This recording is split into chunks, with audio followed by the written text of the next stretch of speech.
안녕하세요, 한근태입니다. 오늘은 거스 히딩크 감독의 자서전을 소개하겠습니다. 마이웨이입니다. 참 그 뜨거웠던 월드컵 열기, 참 지금 생각해도 짜릿합니다. 다시 한번 그런 감격과 환희를 맛보고 싶습니다. 월드컵 이후 히딩크 관한 책들이 참 많이 나왔습니다. 근데 이 책은 본인이 직접 썼다고 하더군요. 저는 이 책을 읽은 다음에 우리가 4강에 오른 것은 결코 우연이 아니다.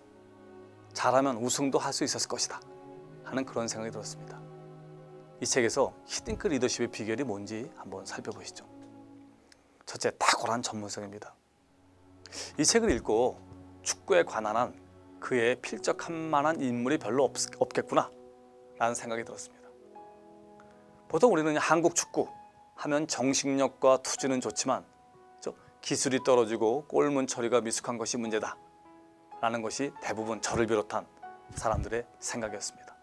하지만 히딩크의 생각은 달랐습니다. 기술은 괜찮은 편이고 문전 처리는 별 문제가 안 된다. 골 찬스를 못 만든다면 문제지만 문전 처리는 조금만 보완하면 얼마든지 극복할 수 있다. 오히려 체력 부족, 자신감 부족이 가장 큰 문제다. 바로 히딩크의 진단입니다. 그는 체력과 자신감 키우는 것을 최우선 과제로 생각합니다. 자신감을 키우기 위해서는 깨지더라도 센 팀하고 계속 경기를 하는 것 외에는 방법이 없다고 판단합니다. 약팀과 아무리 많은 경기를 해서 승리를 하더라도 자신감을 키우는 데는 별 도움이 안 됩니다. 덕분에 그의 별명이 뭔지 아시죠? 5대0입니다. 5대0. 맨날 5대0으로 진다는 얘기죠. 하지만 그는 개의치 않았습니다. 둘째, 과학성입니다. 그는 막연한 얘기를 싫어합니다. 가능한 정량적으로 얘기합니다. 예를 들어 체력 부족도 데이터를 통해서 얘기합니다.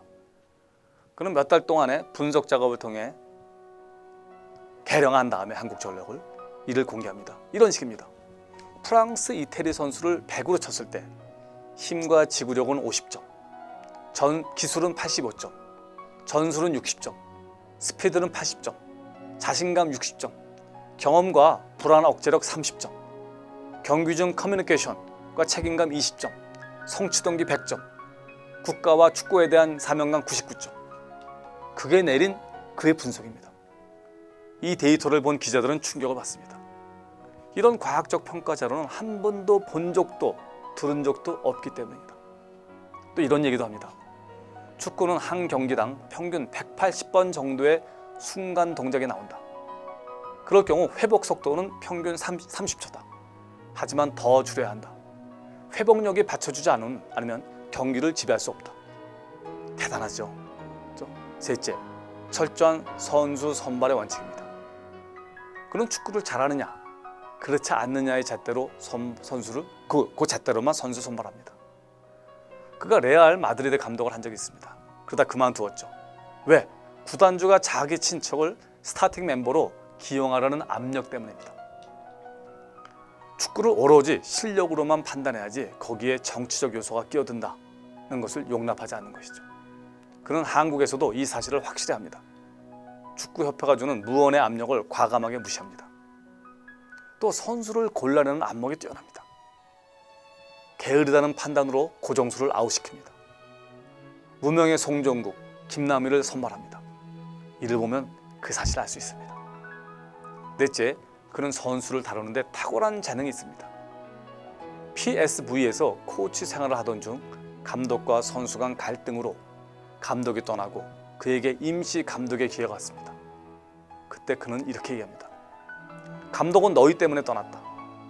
구단은 선수 10명을 해고할 수는 없어도 감독 1명은 얼마든지 해고할 수 있다. 너희 뜻대로 감독이 바뀌었으면 뭔가 보여줘야 하지 않겠느냐?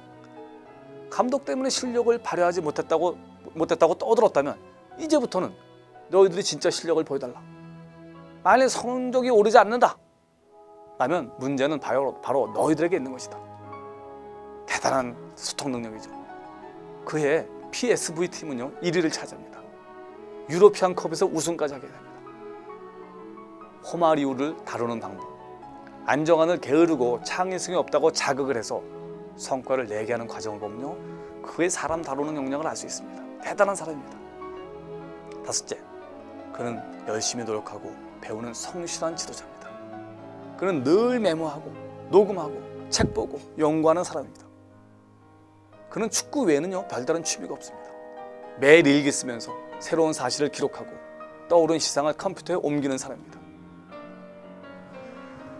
그의 책을 읽다 보면요 그가 얼마나 치밀하게 기록하고 축구를 잘하기 위해 노력하는지를 알 수 있습니다. 그 정도 위치에 오른 사람이 그렇게 치열하게 산다는 게 정말 존경스럽고 부러웠습니다. 마지막으로 그는 참 인간적인 사람입니다. 축구를 잘 하기 위해 선수를 압박하고 스텝을 못살게 굴고 관계자 모두에게 엄청난 스트레스를 가합니다. 하지만 그는 인간으로서 따스함을 잃지 않는 사람입니다. 책 뒤편에요 선수들이 히딩크에게 쓰는 편지, 느낌에 대한 메모들이 있습니다. 참 눈물겨운 사연이 많습니다. 겨우 1년 남짓 그와 생활했지만 선수와 스태프들이 그에게 얼마나 많은 애정을 갖고 있는지 느낄 수 있습니다. 그는 그런 면에서 지도자로서 많은 자질을 갖고 있습니다. 이 책은 우리에게 리더는 어떤 사람이어야 하는가, 필요한 자질은 무언가, 사람을 어떻게 대해야 하는가에 대한 많은 교훈과 스킬을 가르쳐 줍니다. 경영자 여러분의 필독을 권합니다. 고맙습니다.